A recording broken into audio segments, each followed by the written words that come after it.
예, 마태복음 13장 자료 4번 자료의 9페이지.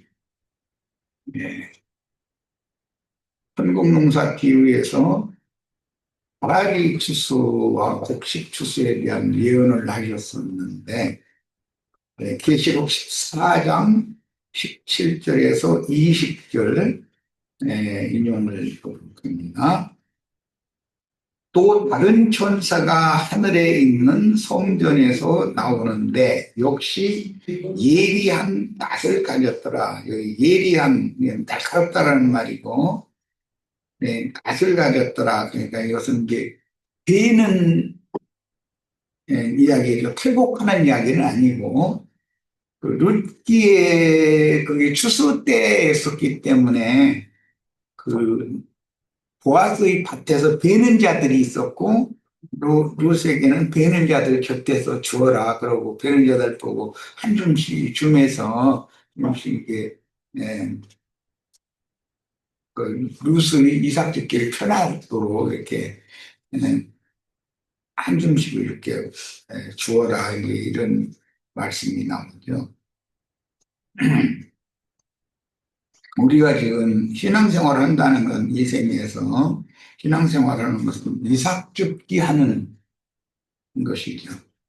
그래서 그런 성경 내용을 잘 그 화가가 표현한 건 밀레의 그 이삭 줍는 여인, 이런 다 보셨죠. 예. 이게 다 믿는 서양 사람들은, 유럽 사람들은 그 기독교 국가들이었기 때문에 이제 그림도 그렇게 그려가지고 그렇죠. 다른 천사가 하늘에 있는 성전에서 나오는데 역시 예리한 낯을 가졌더라. 이 예리한 낯을 가졌다는 건, 주님께서 계시로 주신 말씀을 받았다, 그런 의미예요. 이것은 여기 다른 천사 그랬는데, 소돔의 악한 포도송이를 맺는 이방 교계인 땅의 포도송이를 거두어 추수할 천사는 심판의 영인 가라지 추수꾼들이다. 그러니까 주님의 종들만 세상에 보냄을 받는 것이 아니라 사단의 사자들도 세상에 보냄을 받아서 마귀 종자를 농사를 짓고, 주님도 천국 자녀들을 얻는 농사를 짓고 양편에서 농사를 지금 하는 거죠. 그러면 뭐 심고 기르고 거두고 탈곡하고 뭐 곡간에 들이고 하는 건 똑같겠죠. 그런데 이제 그 양편에서 서로 이제 반대되는 것으로, 책으로는 천국 곡간이라고 하는 것은 거룩한 성 새 예루살렘 또는 거룩한 성 예루살렘을 의미하는 것이고, 마귀의 가라지들의 그건 곡간이라고는 하지 않았지만 불못이죠. 그건 지옥이라고 그러고, 결론이 나는 거예요. 18절, 또 불을 다스리는 다른 천사가 제단으로부터 나와 예리한 낫을 가진 자를 향하여 큰 음성으로 불러 이르되, 네 예리한 낫을 휘둘러 땅의 포도송이를 거두라. 그 포도가 익었느니라 하더라. 불다스리는 전사 이야기는 이제 신에 관한 많은 그 셈족의 그 이해 또는 그 히브리뿐 아니라 헬라인들도 신들에 대한 이해를 할 때 자연의 어떤 변화 또는 자연을 움직이는 어떤 세력, 힘, 이런 거. 그러니까, 뭐, 바람천사, 불천사, 뭐, 물천사, 그 다음에 소리 내는 천둥, 뭐, 병력, 이런 거 다 어떤 천사의 움직임이라고 이렇게 믿고 있었기 때문에 그런 데서 나오는 말이. 그런데 불을 다스린다 그랬으니까, 에, 하나님의 진노로 불이죠. 하나님의 하늘의 거룩한 불, 뭐 하늘에서 불이 내려서 제단의 제물을 살르고 뭐 이제 이렇게 할 때 하나님의 진노. 그런데 마귀가 또 이 불을 다스리는 일을 마귀가 하면 믿는 성도들에게는 혹독한 재난을 가져오고 세상을 불바다가 되게 한다. 뭐 요즘에 지금 이스라엘과 이란이 아랍권의 그 중주국을 자처하는 이란과 이스마엘 자손들을 대표하는 이란과 이삭 자손을 혈통적으로 대표하는 이스라엘이 지금 전쟁이 나가지고 이제 이러고 있죠. 이런 것이 다 불다스리는 천사들의 역사가 있는 거다. 양쪽에서 불장난하는 거잖아요. 불 쏘아 올려가지고 먼 데까지 보내고 이렇게. 인류 문명의 발전이라는 것은 불을 다스리는 기술을 발전시키는 것이고 그게 결과적으로는 인류의 삶에 유익을 줄 수도 있지만 화약 이런 게 다 불중인데 유익을 줄 수도 있지만 그걸로 자멸을 할 수도 있는 거예요. 스스로 불바다를 만들기 때문에 요즘에 뭐 불바다 얘기가 많이 나오네. 그런데 북한도 우리나라 보고 툭 하면 서울 불바다 만든다고 뭐 사람들이 성경을 알기도 무덤면서도 그런 얘기를 하는 거거든요. 마귀도 불을 다스릴 수 있고 하나님의 불은 거룩한 불이기 때문에 혈과 육을 태우고 그 속사람에게 빛을 비춰서 빛의 자녀가 되게 하고 빛 가운데 살게 하고 하나님의 불도 있지만 마귀도 그 불을 가지고 인류의 삶을 좌지우지할 수가 있다. 그런 걸 할 수가 있어요. 야, 그런데 이제 본문에서는 뭐 밀이나 보리를 거두라고 하지 않고 땅에 포도송이를 거두어라 이렇게 되어 있죠.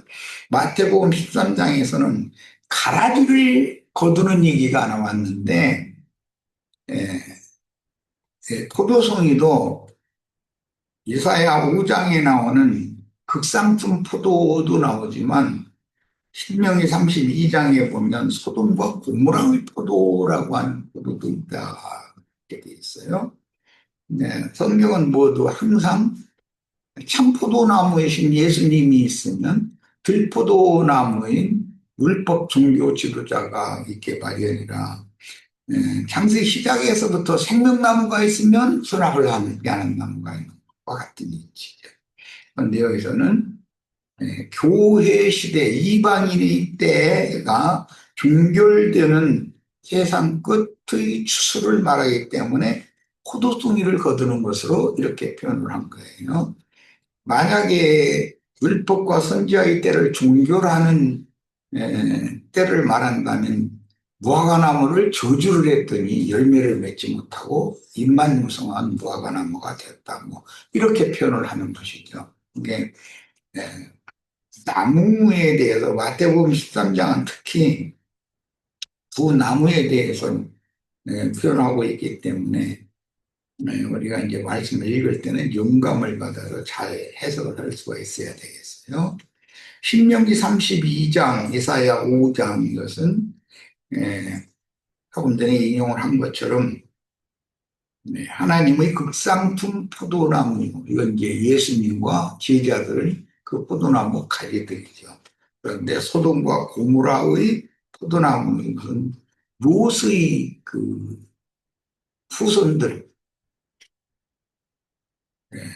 관계가 있죠. 그래서 이제 영적인 음행하는 자들이 다 그게 소돔과 고모라의 포도나무로 상징을 한다는 걸 알 수가 있어요. 이제 이런 말씀이 이방인의 충만함이 참 다음에 지금 우리가 이제 세상이 불바다가 된 불붙은 유리바다가 되는 어떤 환경을 조성하는 전조 증상을 지금 보잖아요. 흔히 말하는 중동 전쟁, 이스라엘과 관계되는 이스마엘과 이삭, 이걸 대표하는 그 전쟁이기 때문에 이건 사실은 영적 전쟁이 종교, 이게 영이 서로가 안 맞아서 저러는 것이거든. 그런데 참 그 묘한 것은 이란은 러시아와 중국이 이렇게 편을 들어주고 이스라엘은 미국과 유럽 그 국가들이 편을 들어주고 이게 이런 상황이기 때문에 그게 만약에 전면전으로 만약에 확대된다면 세계대전이 될 수밖에 없는 상황이 되는 것이죠. 이런 것을 보면 하나님께서 인류의 역사를 진행해 가시는 이런 것도 때와 기한에 맞춰서 하나님이 하시는 일이다. 우리는 이런 큰 날의 그 예조를 보면서 경각심을 갖고 신실한 신앙생활에 아주 최선을 다해야 되겠어요. 19절 천사가 낫을 땅에 휘둘러 땅에 포도를 거두어 에, 소돔 땅이나 고모라 땅으로 상징을 하는 것은 소돔과 고모라라는 것은 하나님을 대적하다가 심판받은 창세기에 나오는 불심판을 받은 대표죠. 노아의 때에는 물로 심판을 했지만 롯의 때에는 불로 심판을 했기 때문에 심판도 방법이 물로 심판할 수도 있고 불로 심판할 수도 있다.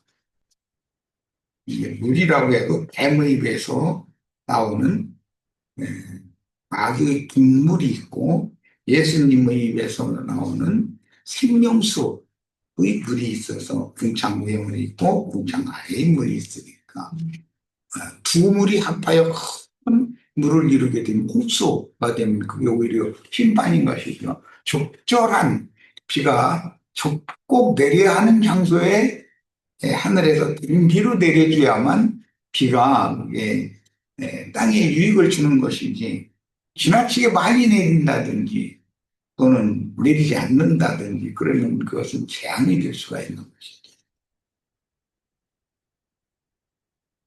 그리고 나서 19절 하나님의 진노의 큰 포도주 틀에 던짐에 그렸는데 포도주 틀이라는 것은 곡식 같으면 타작 마당과 같은 것이죠. 포도 송이를 다 걷어서 포도를 밟아서 짜는 틀이 있는 거니까.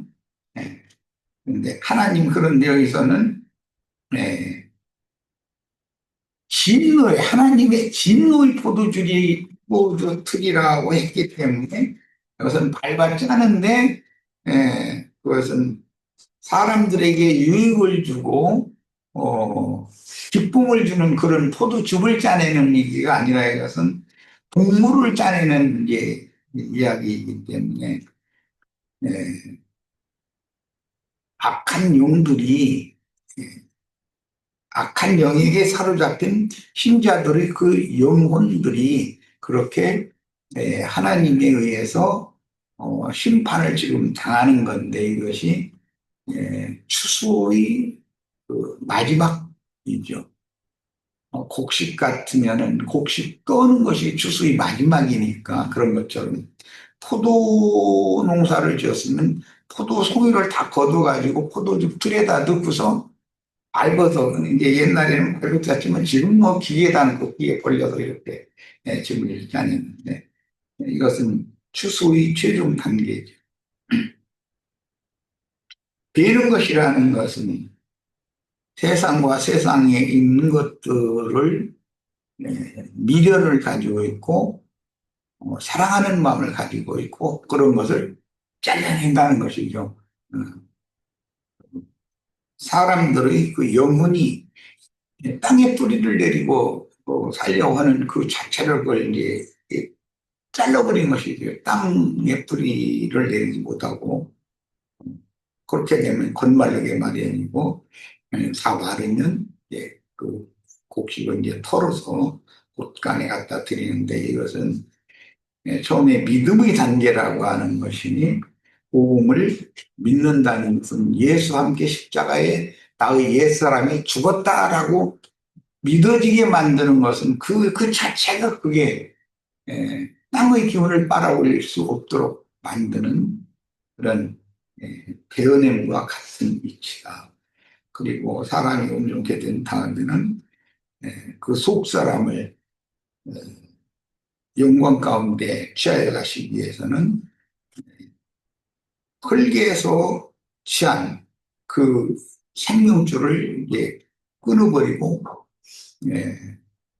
세상의 어떤 영으로 점유당해 있는 그 사람이 정신세계에서 세상물을 완전히 다 말려버리고 뽑아내버리는 거예요.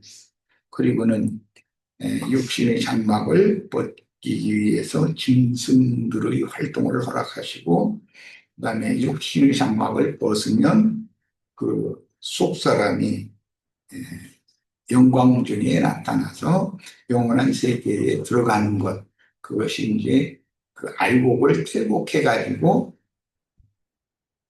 천국의 곳간에 드리는 것으로 이렇게 상징을 합니다. 오늘 우리는 지금 이제 타작당할 준비를 다 해야 되는 것이고 지금 그 지경에 와 있는 것이죠. 입으로만 난 세상을 사랑하지 않는다. 세상과 나는 완전히 단절되어 있다. 입으로만 그렇게 해서는 되지 않고 그 사람의 생명의 근본이 영과 정신이 세상과 단절되어지고 영의 세계에 대주제이신 주님과 그 생명이 서로 연결되어지는 것. 땅의 생명은 끊어지고 하늘의 생명과 이게 생명줄로 연결되어지는 것. 이것이 교회 생활인 것이고 이 교회 생활을 통해서 천국 공물이 잘 자라고 결실하고 교회에서 이제 잘 자라고 세상과 단절되게 만들고 그리스도가 하나님과 생명줄로 연결되게 만들고 하는 일을 하는 사역이 교회 생활이고 주님이 보낸 종들이 해야 되는 일이죠. 야, 원래 그래서 하나님의 성전토라는 건 오르난 혹은 아라우나라고 하는 레인의 마당마당에다가 제단터가 쓰잖아요. 천국 곡식과 당연히 관계가 있는 것이 타작마당이니까. 교회는 최고로 타작마당이다. 그런데 세상 교회는 큰 포도주 틀이라고 했다는 거예요. 거기는 이제 바라지를 타작하는 마당이 되겠지. 그런데 타작마당이라고 하지 않고 진노의 포도주 틀 이렇게 표현했습니다. 자, 그다음에 20절 성 밖에서 그 틀이 밟히니 여기 성 안과 성 밖이라고 하는 것은 성이라고 하는 것은 항상 주님의 신의 도성 밖이니까 외곽에 있는 사람들인데 자신들은 천국 자녀로서 천국 안에 들어왔다고 착각하고 있는 경우가 기독교계의 잘못된 가르침이죠. 바깥 어둠에 쫓겨난다 이런 말씀을 하실 때 이것은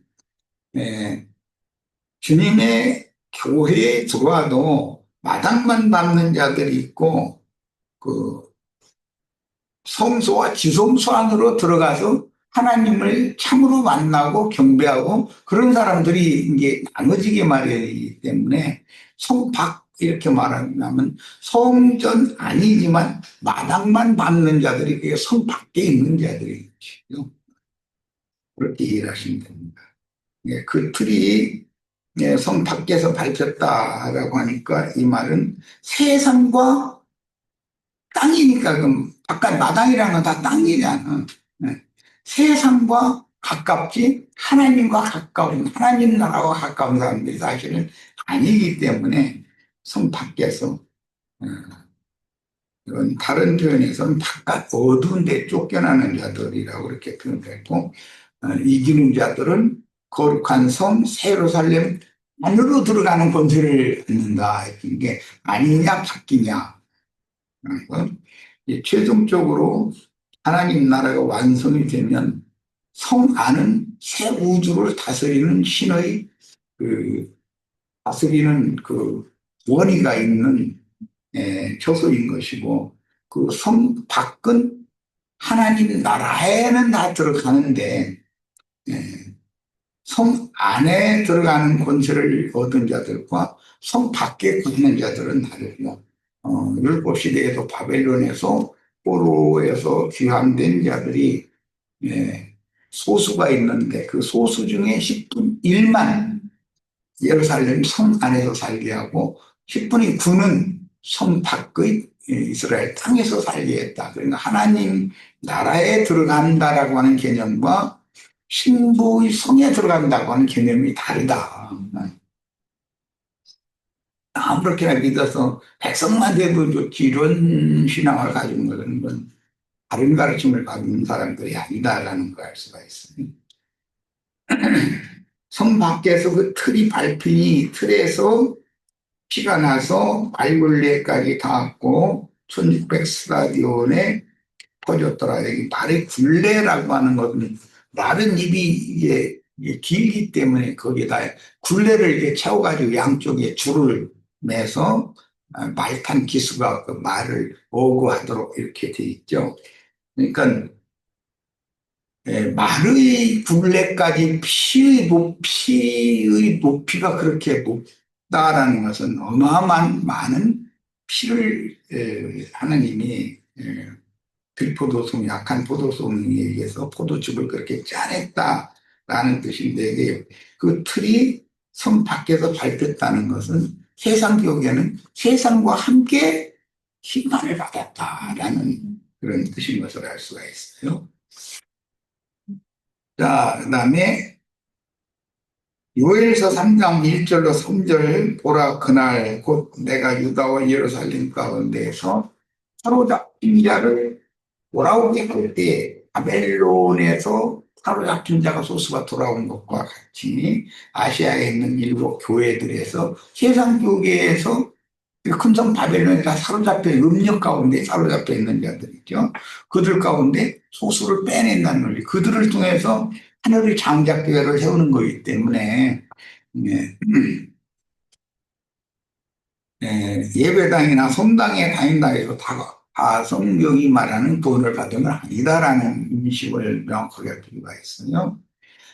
돌아오게 할 그때 내가 만국을 모아드리고 여호사밧 골짜기에 내려가서 내 백성 곧 내 기업인 이스라엘을 위하여 거기에서 그들을 심문하리니. 여호사밧 골짜기라고 하는 것은 기독교계와 세상 나라 사이에 큰 구렁이 이렇게 껴있기 때문에 믿음 세계와 세상과의 그 골짜기가 그게 성 밖에서 포도주 틀을 뭐 밟아서 찬다 그러는데 그게 여호사밧 골짜기로 상징이 됐다라는 걸 알 수가 있어요. 마태복음에 보면 산에서 돼지떼들이 먹고 있는데 귀신들이 들어가니까 돼지떼들이 산 비탈로 내리달아서 이파에서 다 몰살했다 이랬죠. 그러니까 기독교인들은 하나님 오실 때 산에서 먹고 있는 돼지떼를 보는 것이 이런 것이 다 비유라는 거예요. 이는 그들이 이스라엘을 나라들 가운데서 흩어버리고 나의 땅을 나눴으니 기독교계 각 교단의 자칭 개인이라 하는 자들, 뭐 총회장, 당회장 해가면서 뭐 교황, 뭐 추기경 해가면서 이런 사람들이 이게 다 큰 자들이거든. 성경이 말하는.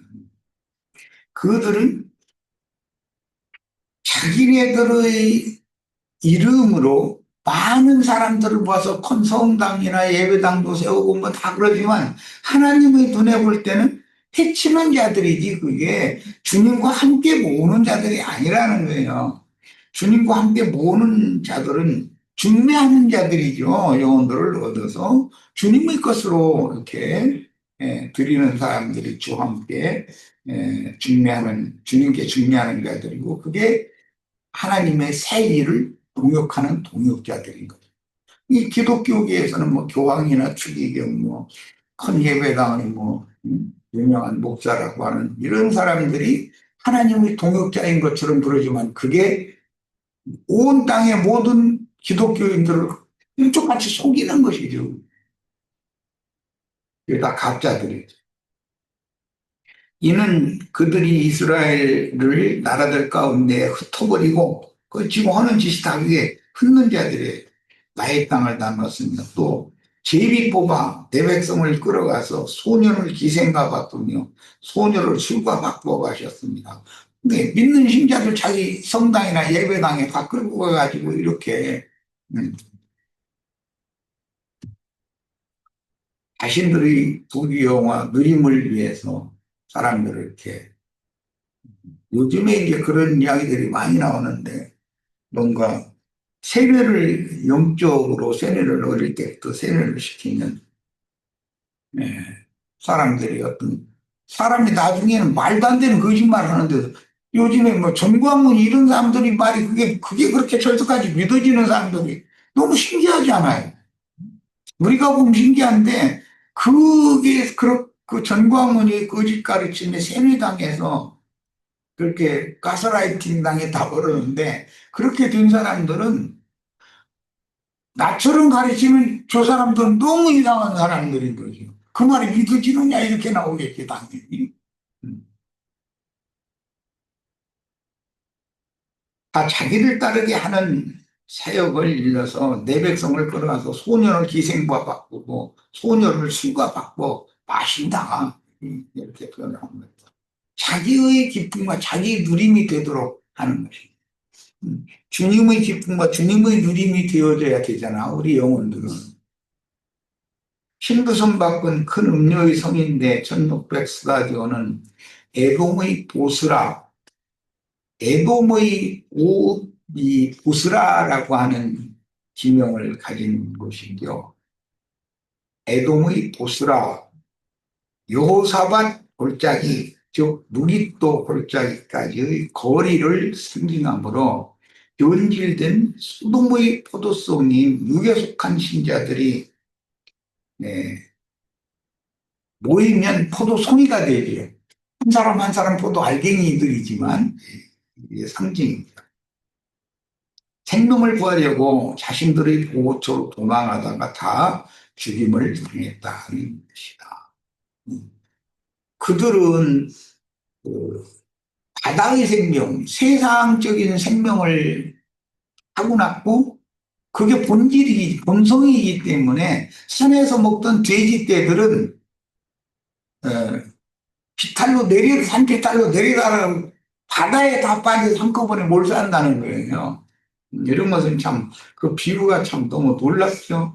기독교계의 모든 사람들이 지금 세상으로 다 내려달리는 거잖아요. 그렇게 그 산에서 돼지 치는 자들이 이제 목사들인데 그들은 돼지떼를 산비탈로 내려 몰아. 아주 바다에 빠져 몰살하게 만들어. 자신이 지금 바다 이 세상 물에 빠져가지고 허우적대고 있다는 자체를 의식을 못하는 것이죠. 참 너무 불쌍하죠. 나 최전에는 채소 농사를 하고 곡식밭에는 곡물 농사를 하며 과수원에는 각종 생명나무들을 길러서 씨 가진 열매 맺는 각종 과수를 농사하는데 창세기 1장에서부터 나오는 표현이죠. 특히 생명의 누림을 주는 음료를 얻기 위해 팔레스타인 땅에는 물이 흔치 않은 대신 그 메마른 땅에서도 포도 농사는 게 잘 된다는 것이거든요. 그런데 포도즙은 갈증을 해소할 뿐 아니라 기분을 좋게 해주는 그런 역할도 하죠. 이것은 하나님의 생명의 영을 상징한다 이거예요. 특히 생명의 누림을 주는 음료를 얻기 위해 포도원에는 극상품 포도농사를 하므로 여러 모양과 여러 부분으로 비유하신 말씀들을 문맥의 흐름을 따라서 바르게 깨달아야 합니다. 곡식까지 뽑을까 염려하노라 라는 말씀에서 천국농사를 지혜롭게 행하시는 메시아의 농사법을 배울 수가 있습니다. 한 신앙인을 온전한 신앙인으로 세우기 위해서는 그 사람의 신앙의 수준에 맞추어 어느 때는 어떤 스승에게 맡겨서 그 단계에 맞도록 가르치게 하시어 완전한 천국 곡식으로 추수하시는 분은 주의 이름으로 보내실 또 다른 보혜사인 진리 성령께서 친히 행하실 사역이다. 이건 사람이 사람을 모아서 뭐 계획을 하고 구상을 하고 컨예배당을 세우고 빚을 얻어서라도 예배당 크게 지금 사람이 많이 올 것 같아서 그렇게 하고 그런데 그것도 잘 되는 것이 오히려 저질 수도 있는 것이죠. 그게. 만약에 급하게 어린아이 심장이 마음밭에서 함께 자라고 있는 잡다한 여러 종류의 잡초들을 제거한다고 먹을 수 없는 단단한 식물을 억지로 먹이면 체하거나 구토하여 내버리고는 다시는 완전한 대로 나아가게 해주는 다른 기운들을 받으려고 하지 않으므로 전도자는 매우 조심해야 된다.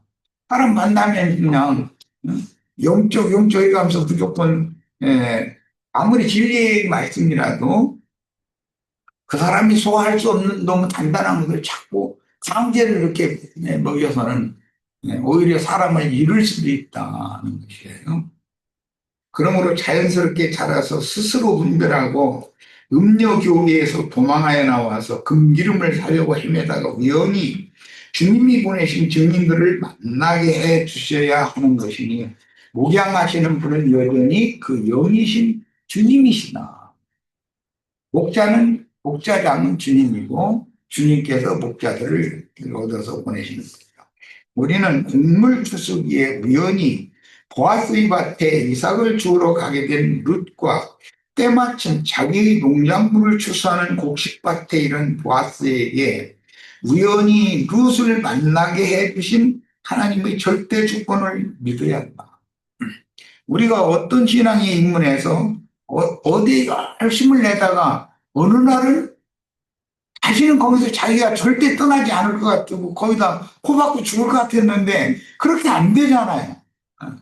이런 모든 일이 하나님이 전능하신 손이 그 뒤에서 움직이고 있다는 걸 보여주는 거예요. 하나님의 일은 하나님이 쓰시는 종들을 통해서 친히 행하신다는 믿음으로 신앙생활을 실행해야 하므로 사람이 앞서서 무엇을 하려는 교만한 생각을 버리고 자기를 분해야 된다. 특히 목회자일수록 뭔가 사람의 술수와 잔꾀를 통해서 교회의 그 인물을 인도를 해서 뭔가 그냥 획기적인 거 사람을 많이 모은다든지 뭐 하는지 이런 것이 기독교계에는 부흥회 같은 거 구상하고 또는 그 복음성가 가수들 뭐 연극하고 이런 사람들 그런 은사가 있는 사람들 연예인들이죠. 그런 사람들 초대해가지고 막 먹는 사람들 다 오라 해서 막 이렇게 하고 그런 방식으로 해서 사람을 얻으려고 애를 많이 쓰죠. 그런데 그렇게 해서 얻어진 사람은 말씀으로 인도를 해 가기가 어렵다는 거예요. 그 사람이 정신세계가 너무 딴 세계에 있는데 자기네 예배당에 그렇게 해서 음, 전도를 받아서 다 왔다 해가지고 그 사람 구원받은 건 아니잖아요. 그런데 거기에 붙잡히면 그 사람은 뭐 구원받았다고 이렇게 여겨버리고 이러다 보니까 사람들이 가라지가 된다는 것이죠. 들포로가 된다는 것이죠. 항상 영혼 중매는 주의 성령께서 그리스도 중도를 통해서 행하시는 것이므로 사람을 만나서 억지로 자기를 쫓게 하려고 하면 사단의 역사가 일어나기 마련이다. 무엇든지 무리하게 억지로 하면 되는데 하나님이 하시는 것은 생각지도 않게 순리대로 편안하게 모든 일이 잘 해결이 질서정연하게 돼야 되는 거죠. 주님은 누구에게 어떤 영혼을 맡기실 때 순적히 만나고 자연스럽게 마음이 끌려 서로 한 영과 한 마음으로 화합하여 주님의 집인 그리스도의 몸을 세우게 하십니다. 아브라함의 종이 예, 멀고 먼 곳 리브가가 거하고 있는 그 아울성까지 갔는데 네게부 가나안 땅 네게부 땅에서 브엘세바 지경에서 멀고 먼 아울성까지 갔는데 그때 마침 리브가가 불통이고 나와서 딱 만나게 이게 참 주님께서 사마리아 성에 갔는데 수가성 여자가 불똥이고 덜렁덜렁 나와서 예수를 만난 게 우연의 일치 같아요. 보아스가 자기 밭에 추수하니까 일꾼들 격려하려고 나갔는데 루시 생각지 않게 그 보아스의 밭에 이삭을 죽으러 와서 이게 딱 만나는 것 이런 것이 이게 하나님의 중매라는 건 놀라운 거다라는 걸 알 수가 있는 거예요. 자, 첫 시간 여기까지 하고 잠시 쉬었다가